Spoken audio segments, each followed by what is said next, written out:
भारत की G20 अध्यक्षता में G20 विदेश मंत्रियों की बैठक 2 मार्च को होगी। ये भारत की अध्यक्षता में आयोजित होने वाली दूसरी मंत्री स्तरीय बैठक होगी। नई दिल्ली में होने जा रही इस बैठक के बारे में जानकारी देते हुए विदेश सचिव विनय क्वात्रा ने बताया कि राष्ट्रपति भवन के सांस्कृतिक केंद्र में होने वाली इस बैठक में 40 प्रतिनिधि मंडलों के भाग लेने की उम्मीद है। उन्होंने ये भी कहा कि बैठक में 30 अंतर्राष्ट्रीय संगठन भी हिस्सा लेंगे। Over 40 delegations. This would also include 13 international organizations who will be participating in the meeting. Surely it is one of the largest gathering of the foreign ministers hosted by any G20 presidency that we would be privileged to host. ये किसी भी G20 अध्यक्षता द्वारा आयोजित विदेश मंत्रियों की सबसे बड़ी बैठकों में से एक है। G20 विदेश मंत्रियों की बैठक में भाग लेने के लिए ब्राजील, मॉरिशस, तुर्की, ऑस्ट्रेलिया, नाइजीरिया और मेक्सिको सहित भाग लेने वाले देशों के विदेश मंत्री नई दिल्ली पहुंचे हैं। कल के कार्यक्रम के दौरान विदेश मंत्री डॉक्टर एस जयशंकर 2 सत्रों की अध्यक्षता करेंगे।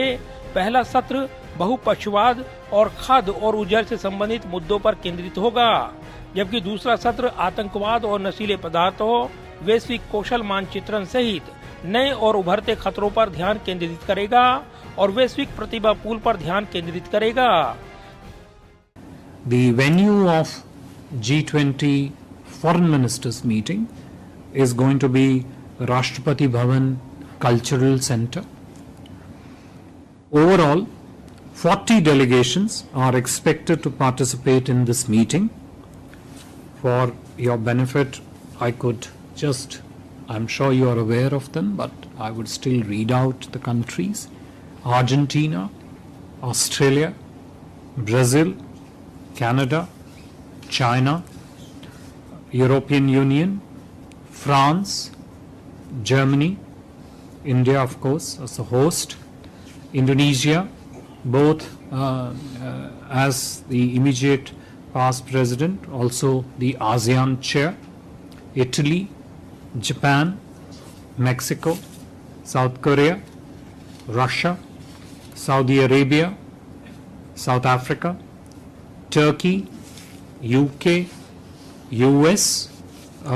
These are the G20 invitee G20 member countries who would be there. ये सवाल पूछे जाने पर कि क्या विदेश मंत्री डॉक्टर एस जयशंकर अपने चीनी समकक्ष किन गैंग से मुलाकात करेंगे, विदेश सचिव विनय मोहन क्वात्रा ने कहा कि विदेश मंत्री ने कल से ही अपने कई समकक्षों से मिलना शुरू कर दिया है। उन्होंने कहा कि विदेश मंत्री यथासंभव अधिक से अधिक समकक्षों से मिलने का प्रयास करेंगे।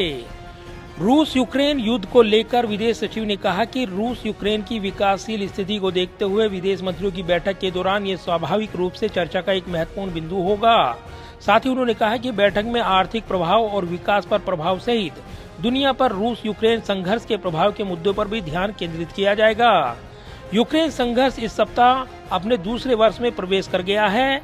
ऐसे में इस बढ़ते टकराव के बीच वैश्विक चुनौतियों पर विचार विमर्श करने के लिए G20 प्रमुख अर्थव्यवस्थाओं के विदेश मंत्री 1 और 2 मार्च को दिल्ली में इस मुद्दे पर बातचीत करेंगे।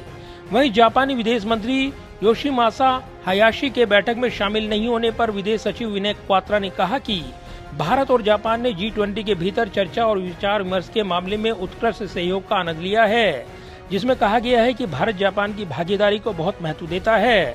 साथ ही उन्होंने कहा कि जहां जापानी विदेश मंत्री अपनी घरेलू मजबूरियों के कारण नहीं आ पाएंगे, वहीं भारत आने वाले जापानी प्रतिनिधिमंडल के परामर्श से बहुत सक्रिय भागीदारी और समर्थन की उम्मीद कर रहा है। कैमरामैन विदर्भ के साथ प्रदीप कुमार, टोटल न्यूज, दिल्ली।